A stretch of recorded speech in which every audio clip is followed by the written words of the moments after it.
Constipation மலச்சிக்கலுக்கு எல்லாருக்கும் பொதுவான ஒரு அருமையான ஹோம் ரெமடி சொல்லிட்டுவாங்க. இது எல்லாருக்குமே காமனாக வரது தான்.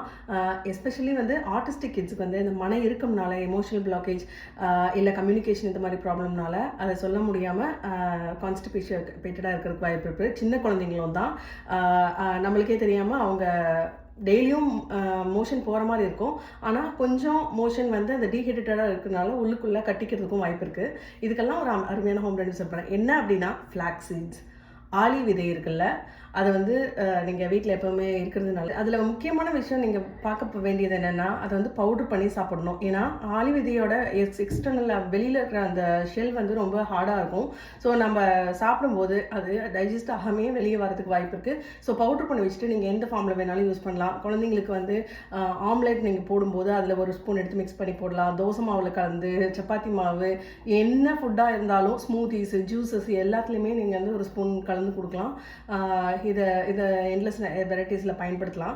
யார் யாரெல்லாம் ஃப்ளாக்ஸ் சீட்ஸ் எடுக்கக்கூடாது அப்படிங்கிறதும் சொல்லிடுறேன். Pregnant and breast feeding women வந்து ஆளி விதைகளை கொஞ்சம் லிமிட்டடாக எடுத்துக்கணும், இல்லைன்னா அவாய்ட் பண்ணுறது நல்லது. ஏன்னா அது ஹார்மோனல் சேஞ்சஸ் ஏற்படுத்தலாம் அப்படிங்கிற ஒரு இது இருக்குது.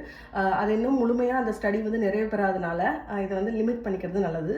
ஹார்மோனல் காம்பன்சேஷன் இருக்காங்க, அதாவது breast cancer, uterine cancer, endometriosis, இந்த மாதிரி ஹார்மோனல் காம்பன்சேஷன் எங்கெங்கெல்லாம் நடக்குதோ அந்த மாதிரி டிசீஸ் இருக்காங்கலாம் ஃப்ளாக்ஸ் சீட்ஸ் அவாய்ட் பண்ணுறது நல்லது.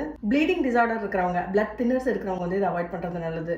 ஏன் அப்படின்னா ஃப்ளாக்ஸ் சீட்ஸுக்கு வந்து இந்த பிளட்டை உறைய வைக்கிற தன்மை வந்து குறைக்கிறதுக்கு வாய்ப்பு இருக்குது. ஸோ நீங்கள் வந்து பிளேட்லெட்ஸ் இந்த மாதிரி விஷயத்தில் ப்ராப்ளம் இருந்தாலும், பிளட் தின்னர்ஸ் இருக்கிறவங்களா இருந்தால் ஃப்ளாக்ஸ் சீட்ஸ் அவாய்ட் பண்ணிடுங்க. அதே மாதிரி இந்த உணவுக்குள்ளன்னு சொல்கிற ஈசோஃபேகஸ் வந்து நேரோடாக இருக்கிறவங்களும், அது மாதிரி பவலின் அப்ஸ்ட்ரக்ஷன் அந்த மாதிரி இருக்கிறவங்களும் வந்து ஃப்ளாக்ஸ் சீட்ஸ் அவாய்ட் பண்ணணும். ஏன்னா இதில் இருக்கிற அதிகப்படியான ஃபைபர், ஃப்ளாக்ஸ் சீட்ஸில் இருக்கிற அதிகப்படியான ஃபைபர் வந்து இந்த மாதிரி தன்மை இருக்கிறவங்களுக்கு வந்து ஒத்துக்காமல் இருக்கலாம். ஸோ இந்த இன்ஃபர்மேஷன் உங்களுக்கு உபயோகமாக இருக்கும்னு நம்புகிறேன். இன்னொரு நல்ல இன்ஃபர்மேஷனோட நாளை சந்திக்கிறேன். நான் உங்கள் சித்த மருத்துவர் தீபிகா ரவிசங்கர் பேசுகிறேன். அட்லாண்டாவிலேருந்து ஆட்டிசம் தெரபிஸ்ட், ஆயுர்வேதிக் கர்மா தெரபிஸ்ட், விமன் கேர் ஸ்பெஷலிஸ்ட். இன்னும் பேஜை ஃபாலோ பண்ணலைன்னா ஃபாலோ பண்ணிக்கோங்க. கன்சல்டேஷன் வேணும்னா இன்பாக்ஸ் பண்ணுங்கள்.